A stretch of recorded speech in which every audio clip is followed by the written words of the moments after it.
दोस्तों, बुढ़ापा अर्थात जल्दी बाल सफेद हो जाना, शरीर कमजोर हो जाना, दांत कमजोर होना, गाल अंदर बैठ जाना, जल्दी थक जाना, चेहरा निस्तेज हो जाना, पाचन तंत्र बिगड़ जाना, आंखें कमजोर होना इत्यादि सम्मानित ये सभी लक्ष्य बुढ़ापे की अवस्था में होते हैं।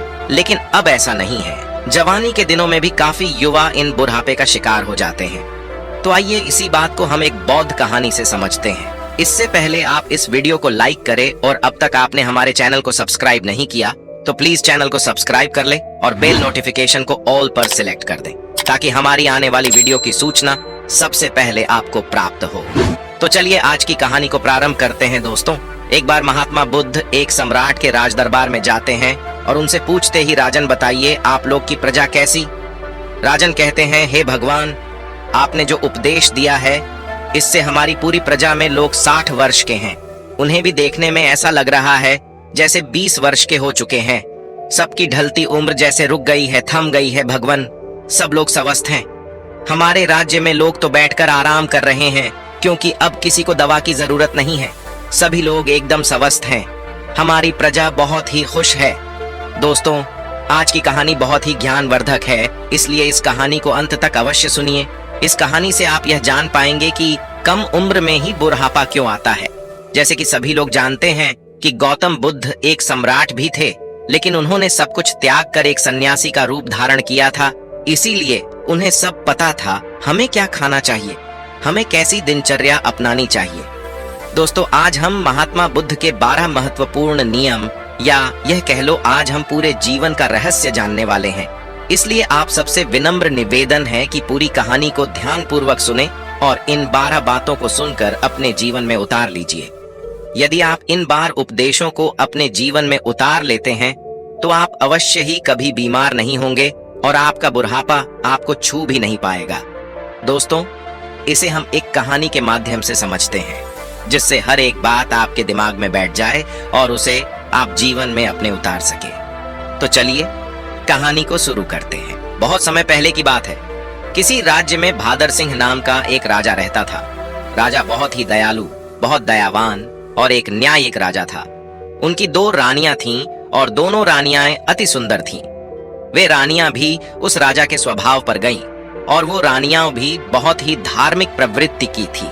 राजा इतना न्यायप्रिय था कि उनकी प्रजा कभी भी दुख का सामना ही नहीं करती थी, क्योंकि राजा ने अपने मंत्रिमंडल में 9 ऐसे मंत्रियों का गठन किया था जिनके जिम्मे हर एक विभाग बांटा गया था, जिनको यह कहा गया था कि तुम प्रजा का खान पान का ध्यान रखो। और उन सबको अलग अलग काम बांटे गए थे और उनका इतना सख्त हिदायत था कि किसी को अपने काम में लापरवाही बरतने पर उन्हें मृत्यु दंड दिया जाएगा। इसलिए उनके समूह में मंत्रिमंडल के जो मंत्री थे वे बहुत ही ईमानदारी से काम करते थे और राजा को जब भी कोई न्याय करना होता था तो कभी भी वह किसी के साथ एक पक्षी न्याय नहीं करते थे। वह दोनों पक्ष के एक एक समस्याओं को बहुत ही बारीकी से समझते थे। दोनों के मुद्दों पर ध्यान देकर वहीं पर निष्पक्ष फैसला सुनाते थे। इस तरह से राजा के पूरे राज्य की प्रजा बहुत ही सुखी और राजा हर हफ्ते राज्य का एक चक्कर लगाते थे और पूरे राज्य के जीतने लोग भी थे। उन सबको सभा में बुलाया जाता था। किसके घर में कितना अनाज हो रहा है, किसके घर में खाने के लिए है कि नहीं, इस प्रकार राजा की व्यवस्था होती थी। इसलिए उनकी प्रजा सुखी जीवन व्यतीत कर रही थी। उनका राज्य बहुत अच्छे से चल रहा था। सारी प्रजा सुखी थी और इसी सुख की वजह से हमेशा प्रजा राजा का गुणगान करती थी। ऐसे ही एक दिन सभा चल रही थी। तभी उस सभा में एक किसान और उसकी पत्नी आते हैं और कहते हैं, महाराज, आज हमारे पास एक बहुत बड़ी समस्या है। कृपया आप हमारी समस्या का समाधान करें। राजन बोले, बताइए क्या बात है। किसान कहता है कि मेरे 2 बेटे हैं और अभी उनकी उम्र बहुत कम। अभी से ही उनकी उम्र ज्यादा से ज्यादा 26 से 28 साल की होगी, लेकिन वह देखने में ऐसे लग रहे हैं जैसे उनकी उम्र 60 वर्ष की हो चुकी है। उनके सिर से बाल झड़ते जा रहे हैं, उनका पेट निकलता जा रहा है। वे बहुत आलसी हो गए हैं, कोई भी काम नहीं करते हैं। हमने इधर उधर से बहुत दवाइयां करवाई लेकिन कोई फायदा नहीं हुआ। महाराज कहते हैं ठीक है और अपने मंत्री जी को आदेश देते हुए कहते, मंत्री जी, अपने राजवेद से इस किसान के बेटे का इलाज करवाया जाए और जो भी खर्च होगा उसे राज्य कोष से भरा जाए। और मंत्री जी ऐसा ही करते हैं। फिर राजवैद्य किसान के दोनों बेटों का इलाज राजकोष से करते हैं। काफी दिन इलाज चलने के बाद फिर भी वह किसान सभा में उपस्थित होता है और कहता है, महाराज कोई आराम नहीं हुआ, मेरा बेटा वैसे का वैसा ही है। राजा कहते हैं, ठीक है, हम इस पर विचार करेंगे। और इस पर विचार चल ही रहा था कि तभी उस गांव से एक पति पत्नी रोते हुए आते हैं और वह भी उसी समस्या का निवारण करना चाहते थे। फिर धीरे धीरे सवाल चल ही रहा था कि एक एक करके पूरे गांव के आधे से ज्यादा लोग वहां आ गए। राजा असमंजस में पड़ गया। उन्होंने तुरंत आपातकालीन सभा बुलाई कि राज्य में जितने भी वैद्य है सबको बुलाया जाए और दिखाया जाए कि आखिर ऐसी क्या समस्या है जिसकी वजह से हमारे राज्य के सभी नवयुवक बूढ़े दिखने लगे हैं।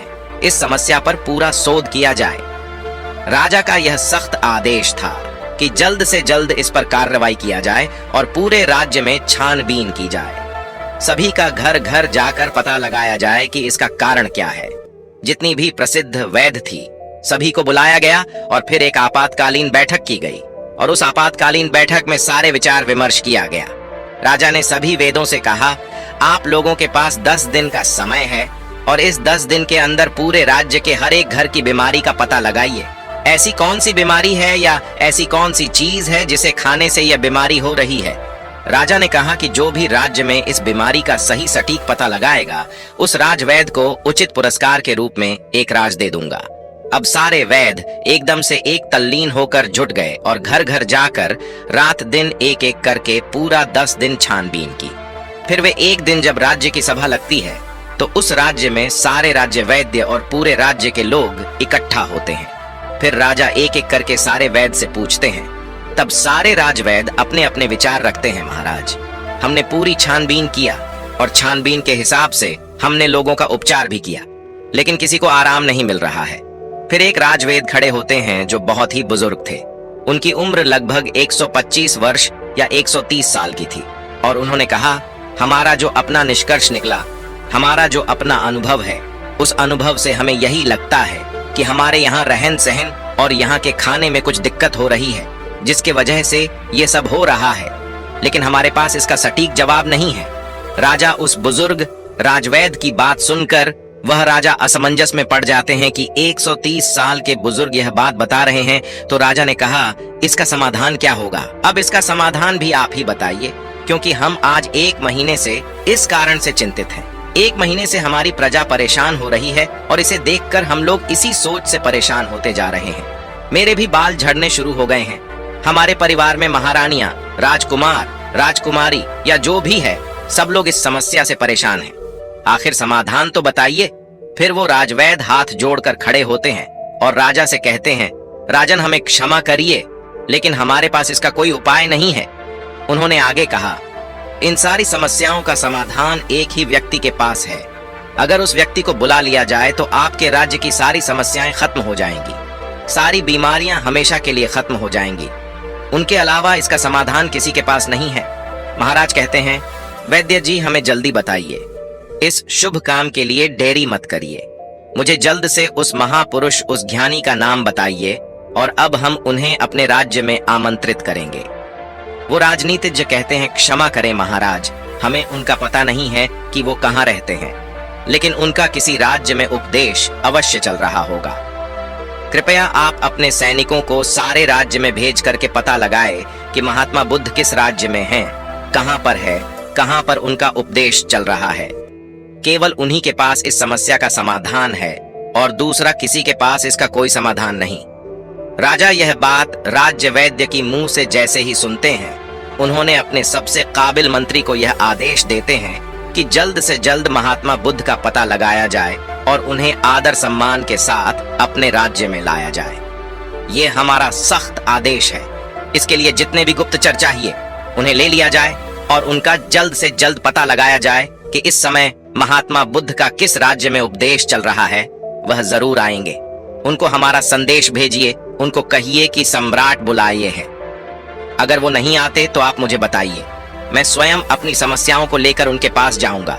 और सारे मंत्री तुरंत चारों दिशा में फैल जाते हैं और काफी अथक प्रयास करने के बाद, काफी मेहनत करने के बाद यह पता चलता है कि महात्मा बुद्ध काफी दूर राजनीतिक उपदेश दे रहे हैं। मंत्री वहां जाते हैं और बुद्ध को प्रणाम करते हैं और कहते हैं, भगवान आपको हमारे राजा ने बुलाया है। हमारे राज्य पे बहुत बड़ी बीमारी आ गई है, कृपया आप हमारे साथ चलने की कृपा करें। महात्मा बुद्ध इतने दयालु, इतने हंसमुख, उनका तो बस एक ही उपदेश था कि इस धरती पर हर एक प्राणी स्वस्थ और निरोग रहे, किसी के मन में छल ना रहे, कपट ना रहे, कोई दुखी ना रहे, सभी लोग हंसते रहे। जैसे ही उन्होंने सैनिकों के मुंह से सुना, उन्होंने कहा, क्यों नहीं, हम तुरंत चलते हैं। और महात्मा बुद्ध उस मंत्री के साथ राज्य में आने के लिए तैयार हो गए और उनके साथ जो उनके शिष्य थे वो भी आते हैं। राजा महात्मा बुद्ध का दरबार में स्वागत करते हैं। उन्हें प्रणाम करते हुए सादर आमंत्रित किया जाता है और फिर वह राजा महात्मा बुद्ध से कहते हैं, भगवान, हमारी बड़ी ही हंसमुख प्रजा है, सुखी है, लेकिन आज उनके ऊपर बहुत बड़ी विपत्ति आ गई है। जब इनके ऊपर विपत्ति आ गई है तो मान लीजिए कि हमारे ऊपर ही विपत्ति आ गई है।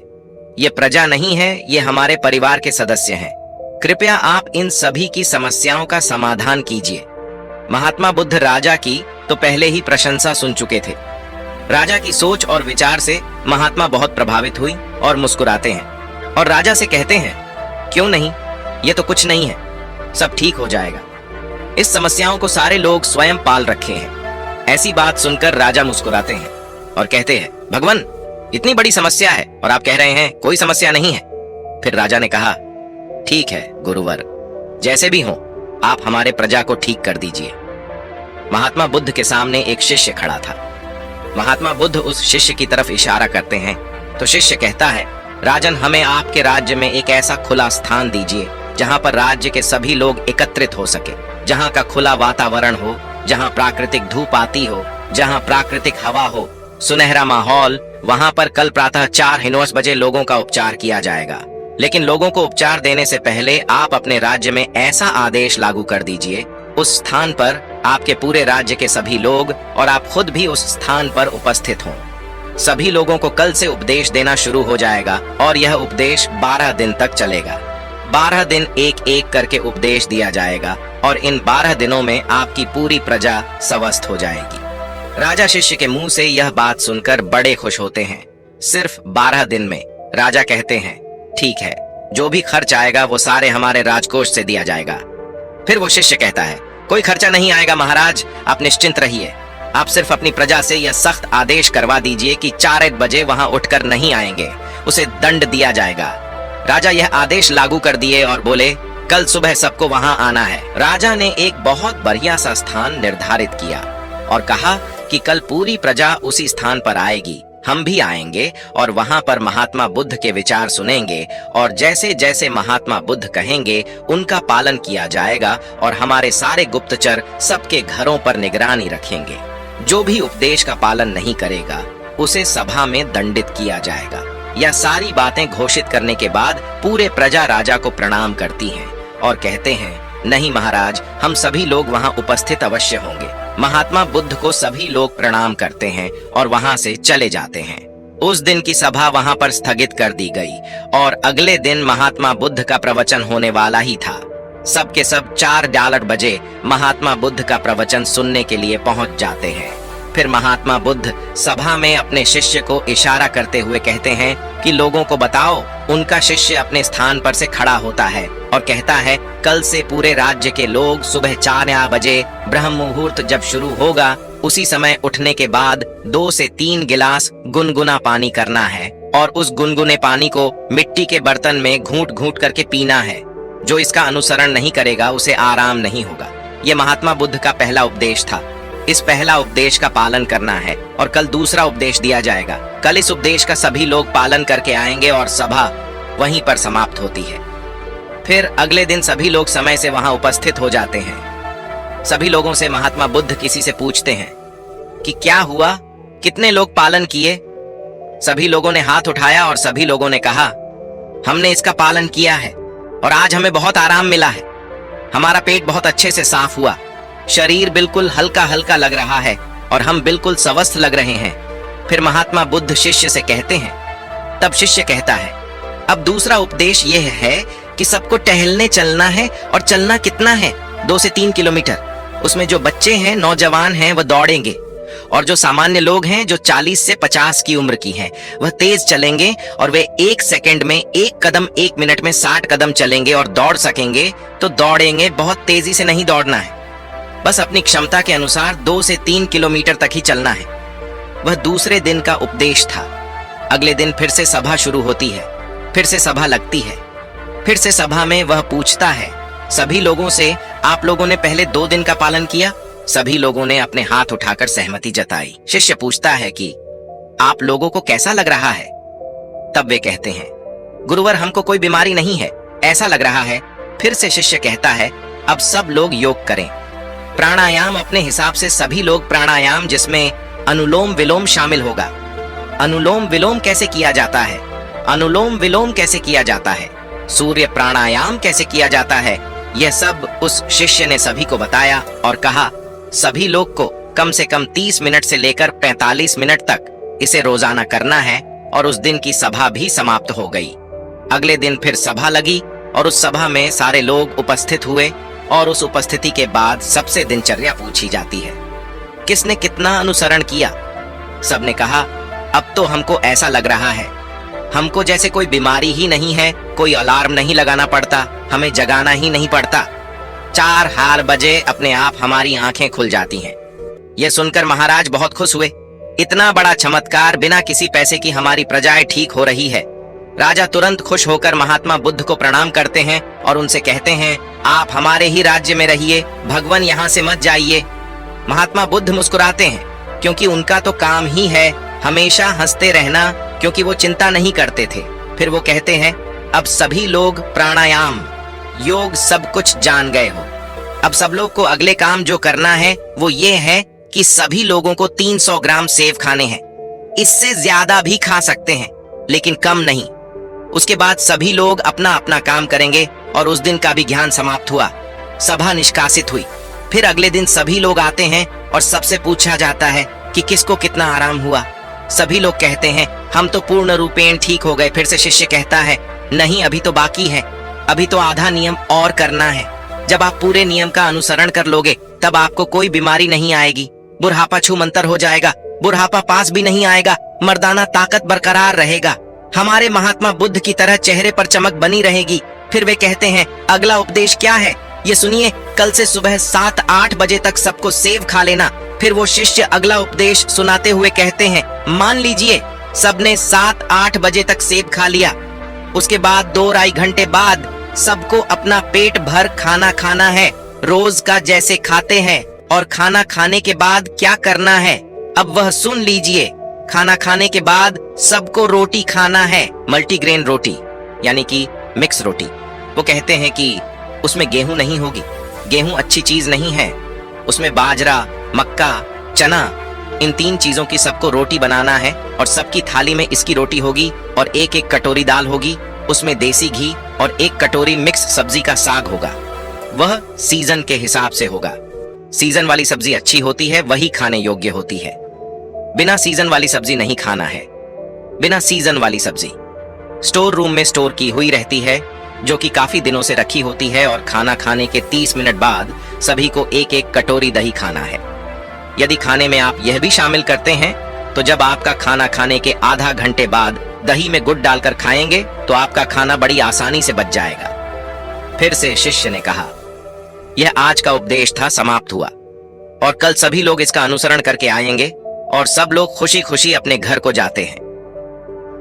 जैसे उपदेश से बताया गया था, ठीक उसी प्रकार सभी लोग उसका पालन करते हैं। फिर अगले दिन की सभा होती है और सारे लोग सभा में उपस्थित होते हैं। सबसे पूछा जाता है कि किसको कितना आराम हुआ। तब लोग कहते हैं, भगवान, हमको तो कुछ बीमारी ही नहीं है, हम तो पूर्ण रूप से ठीक हो गए, हमको तो लगता ही नहीं है कि हम कभी बीमार हुए थे। महाराज और खुश हो गए। वह कहते हैं, यह तो खाना ही खाने से सब लोग ठीक हो गए, खाने से सबकी बीमारियां ठीक हो गईं। धीरे धीरे लग रहा था जैसे कि सबका मोटापा भी अपने आप चला गया। फिर वो कहता है, रुकिए, अभी तो कुछ और बाकी है, आगे का सुनिए। सबसे पहले वो शिष्य बताता है कि आप लोग यह भी ध्यान रखें कि खाना और पीना दोनों एक साथ ना करिए। जैसे खाना निगलते वक्त आपको दिक्कत हो रही है, थोड़ा सा 1 घूंट पानी बीच में पी सकते हैं, परंतु इकट्ठा पानी 1 गिलास नहीं पीना है। खाना खाने के 1 घंटे बाद ही पूरी तरह से आप जितना चाहे पानी पी सकते हैं। अब जैसे सब लोगों ने 10 या 11 बजे तक खाना खा लिया, अब सबको भूख पुनः लगेगी तो 4 या 5 बजे आप सबको एक प्लेट सलाद लेनी है और सबको सलाद अपने वजन के हिसाब से लेना है। जैसे 50 किलो का वजन है तो उसको परसेंट के हिसाब से लेना है। जैसे 60 किलो है तो 300 ग्राम, किसी का 70 किलो है तो 350 ग्राम, किसी का 80 किलो वजन है तो 400 ग्राम सलाद अवश्य लें। उस सलाद में क्या होगा? सलाद में होगा गाजर, चुकंदर, मूली, टमाटर और एक टुकड़ा अदरक होगा। 3 से 4 लहसुन की कलियां होंगी और स्वाद के लिए आप उसमें काला नमक या भुना हुआ जीरा भी डाल सकते हैं। सलाद लेने के पहले कुछ भी खाना पीना नहीं है, जैसा कि पहले ही बता दिया है। उसको फॉलो करिए और अगले दिन आइए, उस दिन की सभा समाप्त होती है। सभी लोग अपने घर चले जाते हैं और जैसी जैसी वह नियम बताए गए थे सब लोग उसका पालन करते हैं। फिर अगले दिन सभा में सबसे पूछा जाता है कि आप लोगों को कैसा लग रहा है, आपका शरीर कैसा अनुभव कर रहा है। सभी लोगों के चेहरे पर मुस्कान और सबका चेहरा एक तेज की तरह चमक रहा था। ऐसा लग रहा था जैसे उनकी ढलती उम्र थम सी गई हो। फिर राजा बद्धे प्रसन्न होते हैं। फिर राजा महात्मा बुद्ध के चरण में जाकर प्रणाम करते हैं और कहते हैं, धन्य है भगवान, आपने तो सबको खाने से ही ठीक कर दिया। तब उसने कहा, महाराज रुकिए, अभी तो सारे उपदेश बाकी हैं। अभी जब मैं पूरा उपदेश बता दूंगा तब हमारे भगवान की तरह कोई बीमारी नहीं होगा, कभी किसी को बुढ़ापा नहीं आएगा। राजा कहते हैं, जल्दी बताइए गुरुवर, जल्दी बताइए, हमें सारी चीजें सुननी है। मैं भी महसूस कर पा रहा हूँ कि जैसे मुझे भी कोई बीमारी नहीं है। मैं अब 16 वर्ष का हूँ। फिर वे बताते हैं, अब रात में क्या करना है। सबका खाना जो रात का है, सूर्य डूबने से पहले सब लोग को खाना खा लेना है, क्योंकि जब हमारे पेट पर सूर्य की रोशनी पड़ती है तो उस पर हमारा पेट में हमारा अन्नाशय ज्यादा काम करता है। जब धीरे धीरे सूर्य की रोशनी कम होने लगती है तो हमारा अन्नाशय काम करना बंद कर देती है। इसीलिए ऋषि मुनि लोग सूर्य डूबने से 1 घंटे पहले खाना खा लेते थे। इसके 2 फायदे हैं। जब आप सूरज डूबने से पहले खाना खा लेंगे तो आपका सारा खाना पचना शुरू हो जाएगा, और जब आप सोने जाएंगे तो 3 या 4 घंटे में आपका सारा खाना पूर्ण रूप से पच जाएगा। इसके फायदे, एक तो आपको नींद बढ़िया आएगा, और अगर आप लेट खाना खाते हैं तो अपने जीवन को बिगाड़ लेते हैं तो उससे आपको जल्दी नींद नहीं आएगी। आपके पेट में अच्छे से खाना पचेगा नहीं, इससे आपको गैस बनेगा। इसलिए आपको सूर्यास्त के 1 घंटे पहले रात का खाना खा लेना है। और खाने में क्या क्या लेना है वह है मल्टीग्रेन, रोटी साग सब्जी सीजन के हिसाब से 2 चीज और खाना है। कितना खाना है? नाम मात्र, यानी कि हल्का खाना खाना है, जैसे लगी कि आपने खाना नहीं खाया है। फिर उसके 1 घंटे बाद आपको 1 गिलास दूध पीना है, उसमें 3 ग्राम हल्दी डाल देना है। हल्दी शुद्ध घर का होना चाहिए, बाजार का नहीं। उसे उबालें और जब ठंडा हो जाए फिर उसको पीना है। हल्दी वाला दूध आपकी सारी बीमारी को नाश कर देता है। यही इतना शक्तिशाली होता है। अब सारे लोग इसका पालन करेंगे और उसका अनुसरण करेंगे। इसके बाद दूध पीने के तुरंत बाद सोने नहीं जाना है। दूध पीने के 1-2 घंटे बाद ही सोना है, और आपको रात 10-9 बजे तक सो जाना है। जब आप 10-9 बजे सो जाएंगे तो आपको बहुत अच्छी नींद आएगी, आपके सारे खाने पच जाएंगे। जब आपको अच्छी नींद आएगी तो 4-5 बजे सुबह अपने आप आपकी नींद खुल जाएंगी। आपको कोई तनाव नहीं होगा, कोई बीमारी नहीं रहेगी। अंत में शीर्षक कहते हैं, ध्यान से सुनिए, सबको वर्तमान में जीना है, सबको बच्चों की तरह जिंदगी जीना है। जैसे छोटे बच्चे को कोई टेंशन नहीं होता कि उनकी मम्मी का पड़ोसी से झगड़ा हो रहा है, उन्हें उससे कोई मतलब नहीं होता है मेरे घर में खाना है या नहीं। छोटे बच्चों को जो खाना मिल जाता है वह उसे खाकर अपने आप खेलते रहते हैं, सिर्फ उनका पेट भरा रहे। अगर उसका पेट भरा रहता है तो उसे कोई मतलब नहीं है। इसीलिए आप सभी अपने वर्तमान में जिएं। भूत भविष्य की चिंता बिल्कुल मत करिए। आज हमारे साथ जो है उसमें खुश रहिए। भविष्य में क्या होगा, भूत में क्या बीत गया, उसकी चिंता मत करिए। जब आप वर्तमान में जिएंगे तो कोई तनाव नहीं होगा, कोई चिंता नहीं होगी, और तब कोई बीमारी भी नहीं पड़ेगी। तो ये सब नियम का पालन करना है। और एक बात की, कभी भी बाहर की चीज मत खाइए। जो खाना है अपने घर पर शुद्ध बनाकर खाइए, क्योंकि बाहर की चीजों में बहुत ज्यादा मिलावट हो रही है। इन सभी को उपदेशों को जो पालन करेगा वह कभी भी बूढ़ा नहीं होगा, उसे कभी बीमारी नहीं होगी। इसी नियम का सब लोग पालन करेंगे। फिर 1 महीने बाद यहीं पर एक सभा लगेगी और उसे सभा में सभी लोग उपस्थित होंगे। और इस तरह समय बीत गया। 1 महीने बाद महात्मा बुद्ध फिर महाराज के पास पहुंची। महाराज दौड़कर उनका स्वागत करते हैं, सम्मान के साथ अपने राज दरबार में बुलाते हैं। आइए गुरु घर, या तो आपका राज्य है। महात्मा बुद्ध मुस्कुराते हैं और पूछते हैं, बताइए राजन, आप लोग कैसे हैं? आपकी प्रजा कैसी है?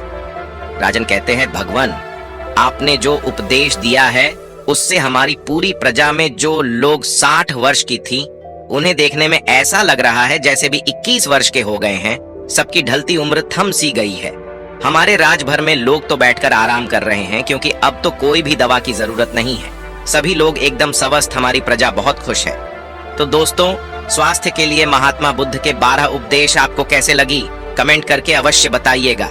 यदि आप सहमत हैं तो नमो बुद्धाय अवश्य कहिएगा।